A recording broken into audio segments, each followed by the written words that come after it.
The Amazon jungle is home to a wide variety of animals, both fast and slow, with one of the slowest being the brown-throated three-toed sloth. But with so many fierce predators on the jungle floor, it helps to spend all your time just hanging out in the trees. The only problem is, there aren't a lot of good things to eat way high up in the trees.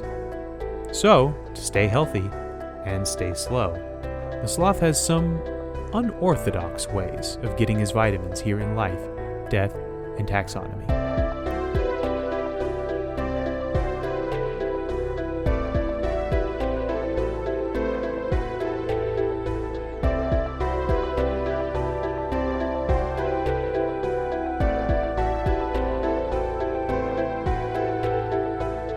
Welcome back to Life, Death, and Taxonomy. It's your 30 minutes of interesting animal information. I'm Joe.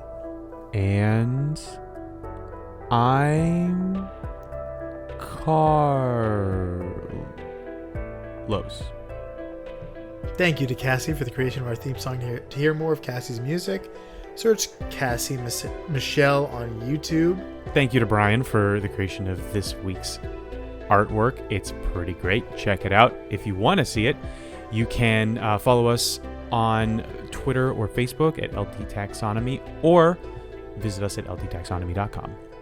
And today we're talking about the slowest mammal in the world. But more on that later. I took your joke, didn't I? That could be the theme of the episode. I hope it's not.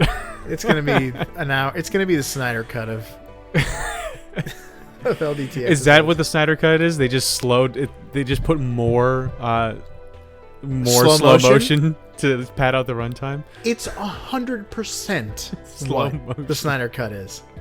It's just a regular movie, but just now even the dialogue is slowed down. You could cut a half hour out of the non-action slow motion scenes. Can you really? Maybe, but if you cut down on the slow motion that doesn't add to the plot, you could cut down a good amount of stuff. But how would you know that Zack Snyder directed it if it's not in slow motion? I'm saying if you kept slow motion in the action scenes where it makes sense and where it like really shows you what's happening and feels cool. There's a scene where you can see Aquaman in slow motion walk down a pier, take his shirt off, and get hit with a giant wave. And it takes like 45 minutes.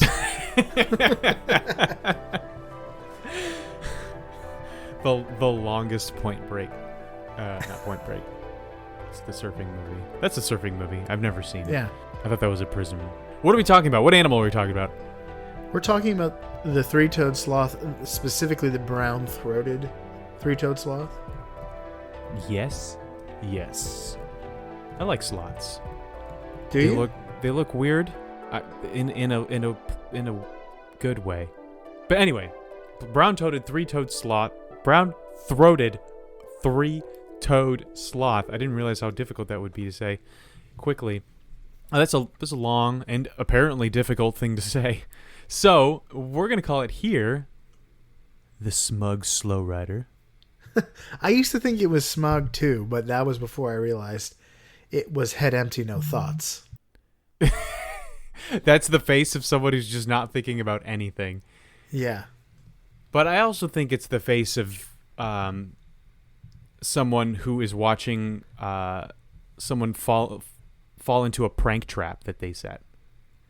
You know, it's just looking down on us in our fast-paced American lifestyles, and it's just like, you know, you gotta slow down, man.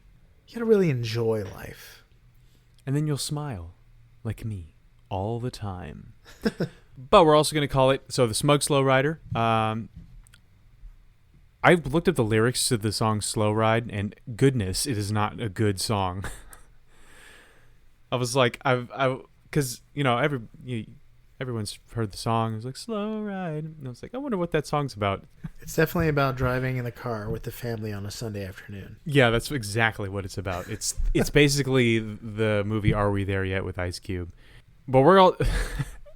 So I decided to go with Slow Rider because all my friends know the Slow Rider. No, that one's probably about actually having a lowrider. Yeah, that one's probably about just having a car, so that's great. We're also going to call it here David Lee Sloth. I was expecting more of a reaction. I don't know who David Lee Roth is. Oh, he's the lead singer for Van Halen. Gotcha. Definitely more high octane than a sloth. Yes. It's ironic.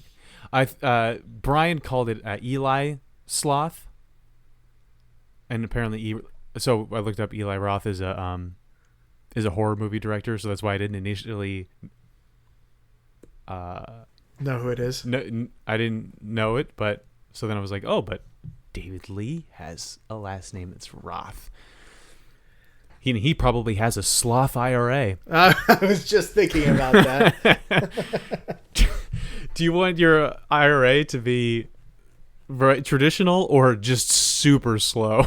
The compound interest is like point. It basically a Sloth IRA is just keeping your money in a bank account. Yeah.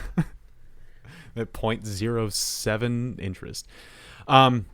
And then also the last one is, of course, Sid the Sloth. And nobody cares about Sid the Sloth. That should have been a lot slower in that. Although I wonder the giant sloths that used to be in America, if they were also really slow or if they were faster. But Sid is not a giant sloth, so he should probably be kind of slow. But I guess they're just like he's not going to be very interesting if he moves this slow. So he's going to be actually one of the faster characters that can also snowboard. Would you like to know what science has to call it? Yes. It's in the kingdom you know, love, and live within. The kingdom Animalia. I knew it. It's in the phylum Chordata. It's in the class Mammalia. It's in the order Pilosa. Perfect. Exactly where it belongs. Because it needs a pillow. Because it's so sleepy. It sleeps a lot, yes. It's in the family Bradypodidae. Sure, yeah. It's just the feet of the quarterback for the Patriots. Every day. Brady feet. Every day. And it's in the genus Brady Bunch. Just kidding. It's worse. Bradypus. Ugh. When Tom Brady skins his knee and doesn't take care of it. Yeah, right and it gets away. infected. Doesn't get that Bactine or Neosporin. Bradypus. Ugh. It's in the species Bradypus variegatus. Variegatus. There's a little E in there. Bradypus variegatus. So, since we're in the business of naming things, it's time for cue the music. Critter groups. The part of the show where I ask you, Joe, a question. That question is the same every time. What is the name of a group of this animal? Or what is the collective noun? Or what is the term of venery? It's all the same. If you saw a group of sloths together, there is one for sloths. Hang out. Would you say it's A, an axis of sloths, B, a bed of sloths, C, a consternation of sloths, or D, a dent of sloths? A, B, consternation. C, D. An axis would be the most ironic name because it's like, you really think a sloth is going to get together with its friends and, rotate, withstand the like evil forces of the world? It did go right up again. No, they are an axis. They are the axis powers. Oh, yeah. I was thinking the Allies. You think they're gonna take over the world? Gonna try to? And the Axis powers were led by Germany, which was famous for its Blitzkrieg. Yeah, I don't know. If the fast-moving lightning war. That's definitely Sloth. I don't think sloths are Axis material. They were interviewed to be a part of the team, but. Unfortunately, but they had no idea what they had signed up for. Yeah, they were woefully unprepared for Mussolini's little test battery that he had prepared They couldn't answer the questions in time. And he had to do some dramatic Italian gesturing, and they couldn't keep up. Yeah, they thought Axis was a new mail order foam mattress. Yeah, because for their order, the order of Pilosa. Like, I thought this was the new cube pillow. Beds seem like when I get up at early in the morning, bed is calling to me, but it seems a little on the nose. Consternation also sounds like something you would think sounds like a term of venery. What was the final one? Dent. Harvey Dent. Dent is just completely left field. No rhyme or reason to that one. It definitely doesn't rhyme with sloth. I'll give you that. A dent of sloths? It's a dent. Final answer. Incorrect. Okay. You should have listened to your heart. It's a bed? It's a bed. It's a That's bed of fair. sloths. I thought it was a dent because of a fact we're going to learn later. Trying to follow you on that one, but maybe the light bulb will turn on as you go into what it looks like. It won't come that quickly, but here we go. Here's the description. Sloths have long arms compared to their shorter legs. They also have round heads and faces with thick necks. Mm.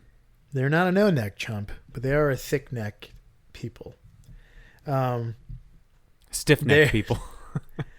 Their tails are short, like a little bear's, but they're only like 3 inches long. They have moderately long fur. Kind of reminds me of like the way the fur hangs off of an orangutan, but maybe not as like long and wispy. It appears coarse. I've never touched a sloth before. And if all goes well, you may not have to. I'm sure you could. It seems easy to do.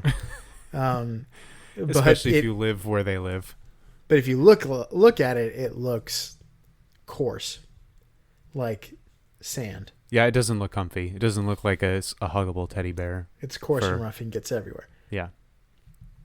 But its fur is brown, gray, and beige. And their faces are a lighter color with dark brown, like a dark brown eye mask. Like a raccoon. Yeah, kind of like a raccoon. Or a panda. They're just slow tree pandas. Slow tree pandas, take it easy. Rolls right off the tongue. But that brings us to its relative size. So, welcome to the beloved Measure Up segment, the official listener's favorite part of the show, the part of the show when we present the animal size and dimensions in relatable terms through a quiz that's fun for the whole family. It's also part of the show that's introduced by you when you send in audio of yourself singing your chitterings. The words measure up into ldtaxonomy@gmail.com. We do have a new Measure Up intro this week from our friend Joy. Nice. This one is one of the ones that goes above and beyond. Are you ready? I cannot wait a single second, so do it. Without further ado, the listener's favorite part of the show.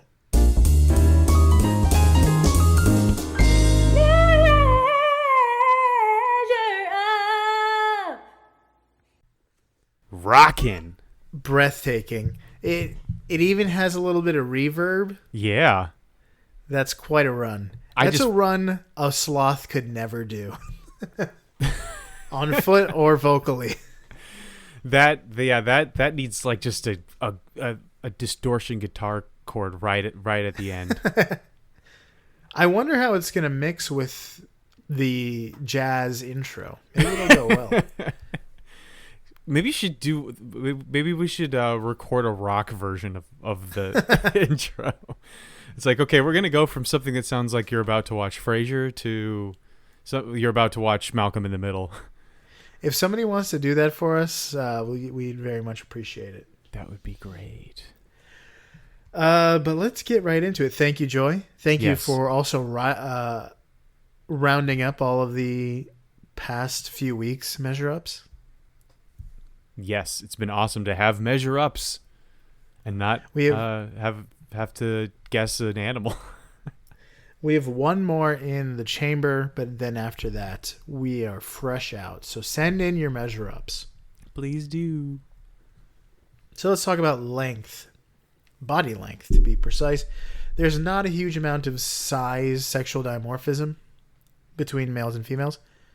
They're pretty much the same size. 42 to 80 centimeters.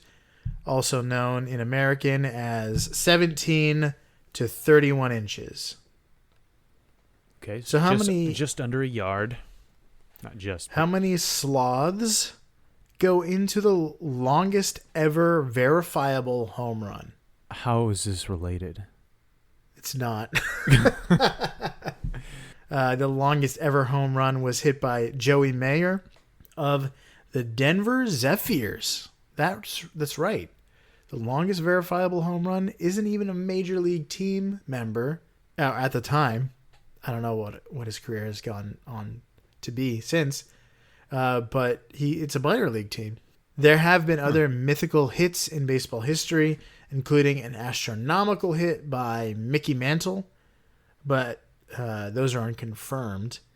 But some baseball lore masters may still consider Mantle the GOAT. Mickey Mantle's mythic monstrosity. Uh-huh. Oh, wow. This would help if I knew the size of baseball stadiums. I imagine the longest home run would go out of the park. That's what everybody says, right? It was in Mile High Stadium. I assume that's hyperbole. It's not actually a mile high. It is. It's in Denver. The elevation is a mile high. It's Denver. Yeah. They didn't build a mile high structure. No. But it's notorious for sports teams because the air is slightly thinner in Denver at these stadiums than it is in other cities. Get a little bit of altitude sickness while you play. Who doesn't want that? The 1,000 feet? It seems like a lot. It's like a fifth of a mile. But I can see like think somebody about hitting a baseball. Yeah, and if it goes out to the outfielders, they're probably just a couple 100 feet away. Right. So if it was just an insane hit, goes out of the park, hits some person's Honda Civic and goes right through their windshield, parked in the parking lot. Yeah, I'll go with 1,000 feet. That just sounds like that's a round number, and it's even, and it's divisible by 10. So that's those are my 3 reasons for using that number and not 100. Actually, no, 100 would be the other option, and that's not enough. That's just not enough feet. 387 sloths. Final answer? Yes. Well, if you were there the day Joey Mayer hit that ball, you'd be thoroughly unimpressed because it was 582 feet or 177 meters.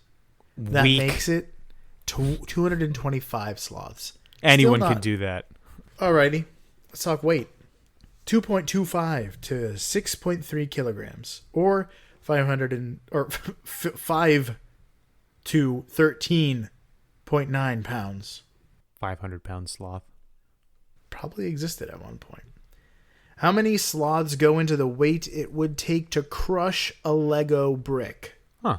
I tried to do this for diamonds, but it turns out the pounds per square inch that it's needed to crush a diamond is not that much. Less than a sloth. So you're talking PSI or weight? I think I'm talking weight. You think? Yeah, not PSI, not per square inch. Just how much weight could you stack on top of a single Lego brick before you crush it? Here's a hint. Here's why I'm pretty sure that that's what the metric is. This is an apparently big debate on Reddit, and it's a relevant stat in the question, how tall can a Lego tower get? So in that situation, you're not really talking about pounds per square inch. You're not talking about hitting it with a hammer. That's not fair. What isn't fair? You can, with enough like the Legos at the bottom, like this number, however, whatever it is, can, like, it can support a lot more than that if you have if you lay a foundation, if you have a building made of bricks it can be a lot heavier than how much it takes to crush one brick. Yeah, this was tested with a hydraulic press, not by stacking. But it's still a relevant question when you're considering like how big the tower can get for some reason. Also, especially if it's a single brick width tower. Right, yeah. Then then you have something to go on. And then you're a lot less, you're not really constrained by how much weight the brick can take, and more how the structural integrity of a single brick. Well, if a single brick can take a certain poundage of weight, then you know at least that much weight could be in the tower as a whole. Yeah, at least. It gives you a ceiling. It gives you a starting point. Or floor. Yeah, it gives you a floor. It gives you foundation. Like the brick would be the foundation of your Lego tower. I'm going to say 300 pounds. I'm just picturing a bunch of weightlifting caddies stacked on top of each other. And just imagining... I'm just imagining the feel of how heavy that would be on a single brick. And then just a little red Lego brick at the bottom. So yeah, 300 pounds, which is, would you say, how many pounds is this lot? 13.9 Monsieur? pounds. 21 and a half sloths. 21 and a half sloths. Final answer? Yeah, I guess, yeah. Yes. The correct answer is 68 sloths. Stacked on top of each other on top of a Lego brick. It Plastic can take great. 950 pounds or 432 kilograms. So it's as strong as Batman. If you were a 300-pound individual and you said, nah, this Lego will yield to my weight, it won't. It'll just stab into your foot. Yeah, it'll hurt even worse than if you were lighter. True. Like if you were Legolas running across the top of some Legos. Listen, if you were Legolas, you wouldn't have any Legos. You'd be Legoless. That's true. Would you like to hear some fast facts before we get to the major fact? Yes. Just a fair warning, this is going to get a little nasty because three-toed sloths are from not because of this. not because of the first few This facts. is going to get really nasty, but three-toed sloths are from this nasty country. No. Like a ton of like really good baseball players, three-toed sloths are from South and Central America. Unfortunately, three-toed sloths would be terrible at baseball. Mm-hmm. I can agree with that. They can be found in a bunch of different types of forests, not just the rainforest, but rainforests they like. Sloths are extremely slow. Their ground speed is around 1 mpm. That's miles per month. And that's real. But it takes them about a month to travel a mile. All I have to say about their fastness is that we'll learn more about their slowness later. All I have to say about their fastness is that we'll learn more about their slowness. Yeah. They're almost completely arboreal. Since their bodies are built for branches, they can move slightly faster when they're in trees. A great song by Enya, In Trees. On the ground, they're completely vulnerable to predation. And they only ever come down to go to the bathroom.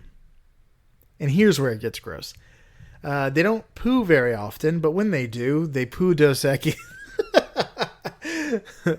I mean, when they do, they climb down to the ground. Is that where Dos Equis comes from? Ew. When they climb down to the ground, they do a little doo-doo dance to create a hole or divot or dent in the ground. Ah, I see. Light bulbs turning on. In this dent, they make their deposits. Sloths relieve themselves in one fell poop. Oh, that was... and it's apparently that must quite... feel good. It's apparently quite a sight to behold because it's like this quick single stroke of genius. Then they make their way back up the tree as quickly as possible, as quickly as a sloth can be. Which is not that quick. No. Sloths are personal energy conservation conscious. If you could say they're conscious of anything at all, that is. They conserve as much energy as possible and live efficient lives. Because of that, we have no idea why they choose to spend so much energy pooping. When other arboreal mammals poop, they just poop in trees. They stand or hang from their branch and let loose. I have a potential answer for that. I do too, if it has to do with poop. Yes. Half of all sloth deaths happen during this poo-poo process, but that isn't. Let me just make that clear. They don't die half the time they poop. Half of the time they die, it's when they're pooping. Right, and it's not because of the poop. No, it's because of predators taking advantage of an animal in a vulnerable situation in multiple ways. So enough about poop. Because sloths have other interesting facts. Sloths live solitary lifestyles, but they also have friends with them. Sloth moths. There are a few species of moth that have adapted to exclusively live in the coarse fur of sloths. So these moths only leave when sloths, and we're back to it, poop. Sloth moths lay their eggs in sloth troughs. How say that 3 times fast. Yeah. Three-toed sloths have a ton of moths on them, and their two-toed kin have a lot less. So when one was recorded with 120 moths living in this slow-moving apartment, this barely moving castle.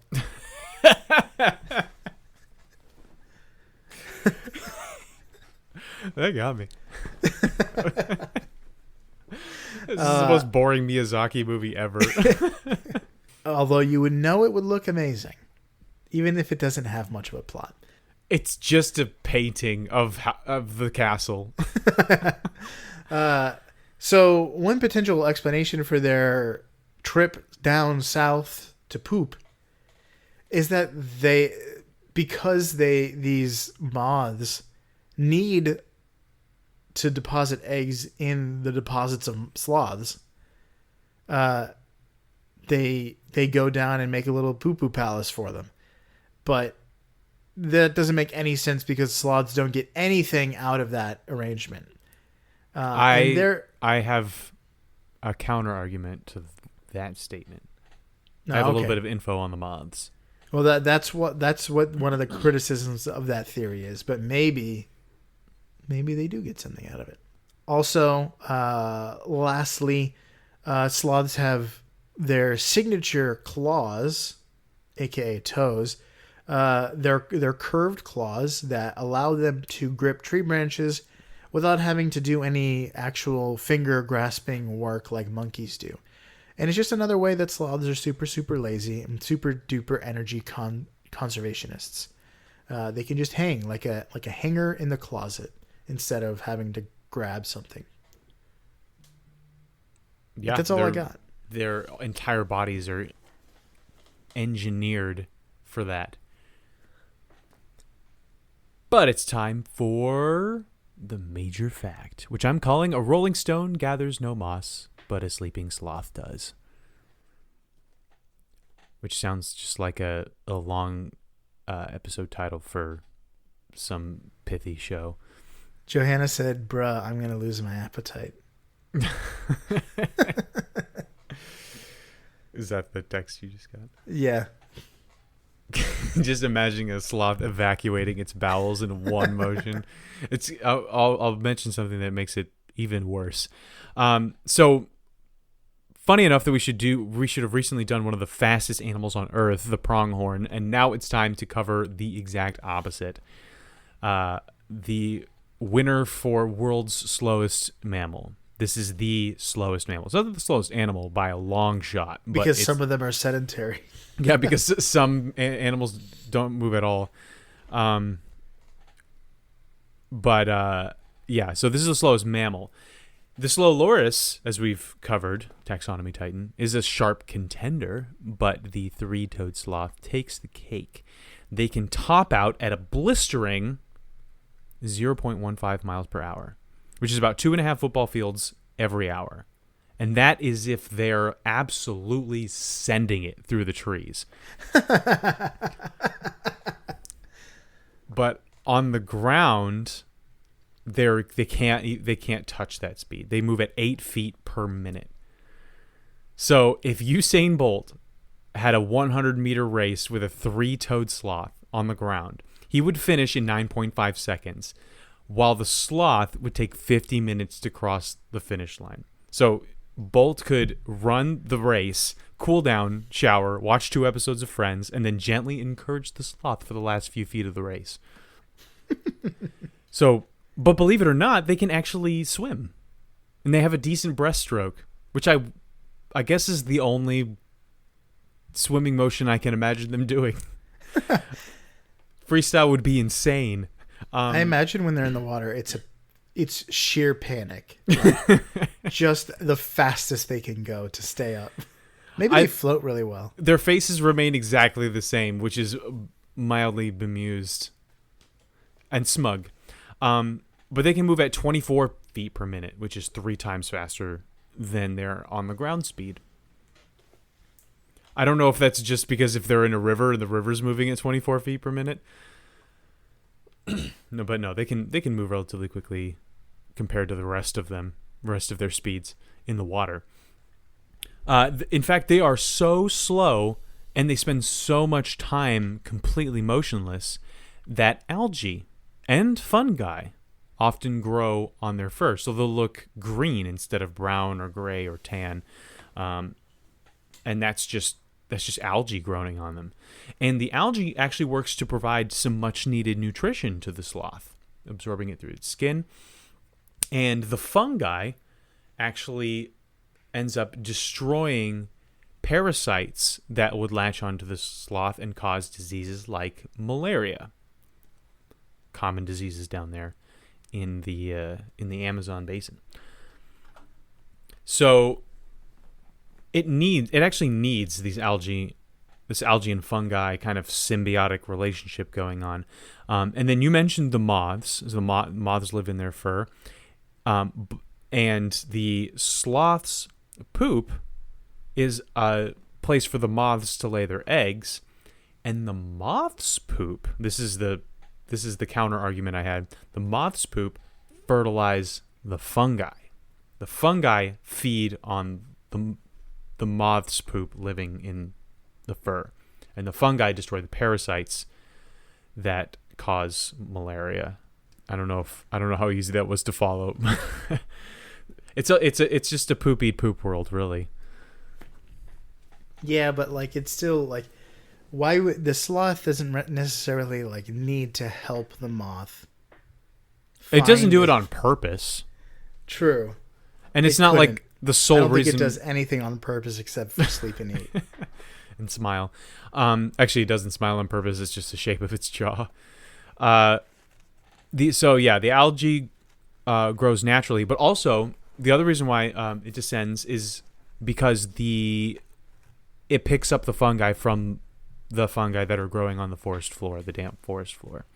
So when it goes down, it encounters the spores of the fungi, and the fungi start to grow, and then they feed on the moth poop, and then the moths lay eggs in the sloth poop. And the sloth, you said it poops it relieves itself every once in a while, but it's once every week. So it's like it's pooping day, like that's just Wednesday for this guy. It needs a t-shirt. It's pooping day. That must be like simultaneously the best and also scariest day of the week for this sloth.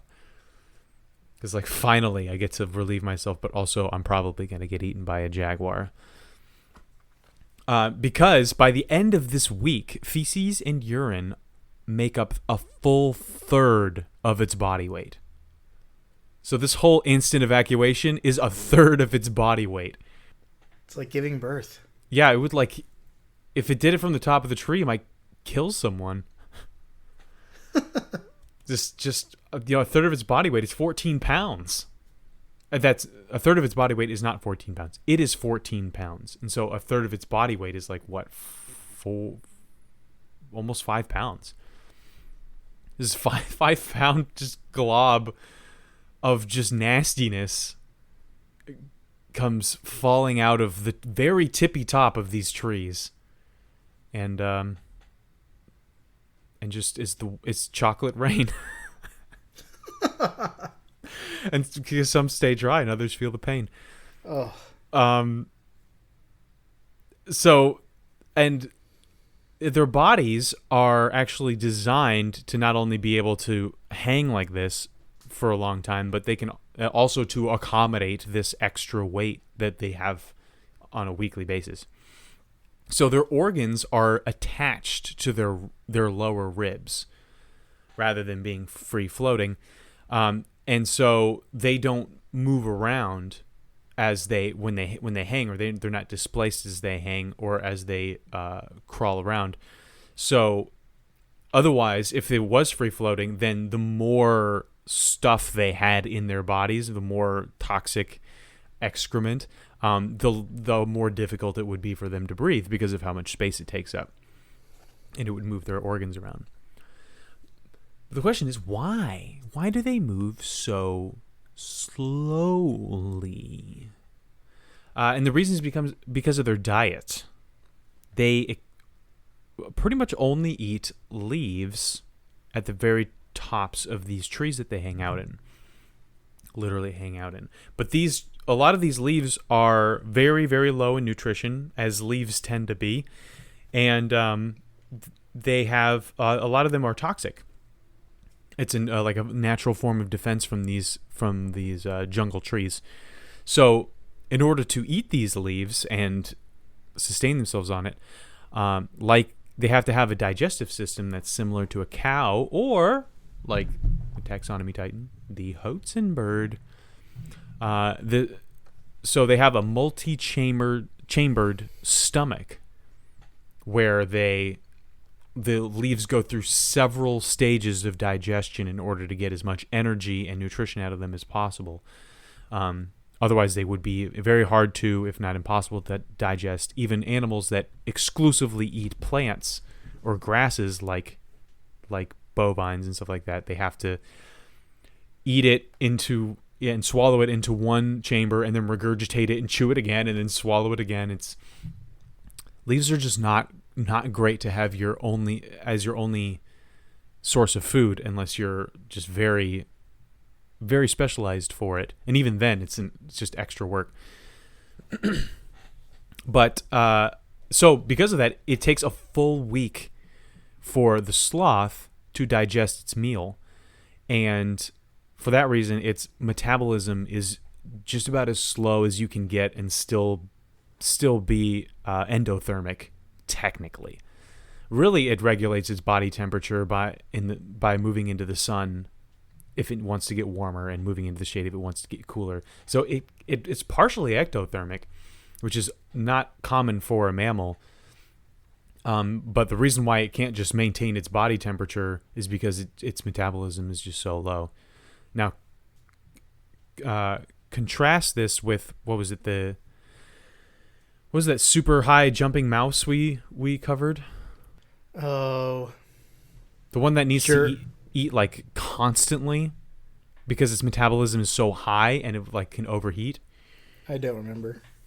Yeah, I know what you're talking about. It's opposite of that. And so yeah, this is the slowest. A week-long digestion for one meal is the slowest digestion period of any mammal. And that's why this is the slowest animal. And it also explains the weekly pooping schedule. So it just kind of goes to show you that slow metabolism and slowness of a movement are very related, like the Greenland shark. Yeah, because your metabolism is turning the food you eat into energy, and so if it takes a long time to turn food into energy, then you need to not be using very much energy. And conversely, if it takes a very, very short time, then you need to be burning the energy pretty quickly. And so that's why animals that have higher metabolisms tend to move a lot faster. Or do they move faster because of the metabolism, or is their metabolism adapted because of how fast they move? It's chicken and egg. Very true. But that's all I got on the sloth. Very interesting. They have no gallbladder. No gall. Oh yeah. No, I thought you were going to mention that actually. They have no gallbladder. No gallbladder. Appendix, or another thing called a cecum. Casum? Yeah. We mentioned that, I think, in the Hotzen episode, if I remember. It's like a digestion chamber. It's it's a GI. C-A-E-C-U-M. It's cecum. I thought it was the opposite. The soft and hard C's were switched in my mind. Oh yeah, Casey Kasem. Yeah, that's all I got on the brown-throated three-toed sloth. The lazy animal control specialist. He only has 3 toads. He's a 3-toed sloth. Got anything else? That's all I got. Oh, right. That was essentially the sloth, but it was the 3-toed sloth. So, for you out there in podcasting, hang out, chill with some of your moths, and make sure you poop at least once a week, like the 3-toed sloth here in Life, Death, and Taxonomy.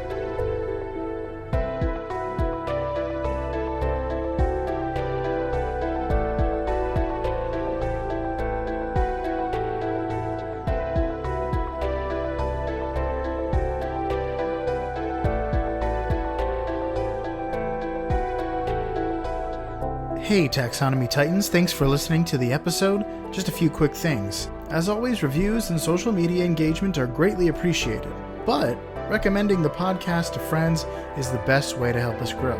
If you'd like some LDT flavored merch, check out teespring.com/stores/taxonomy-tees. That's it. Thanks for listening all the way to the end.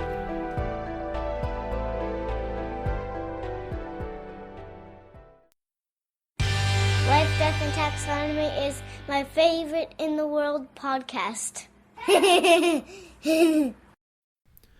At least once a week. Bare minimum. Yeah, at least. Should work They on also getting have that number up. No incisors, no canine teeth, but that is to be expected. If you only eat leaves, yeah.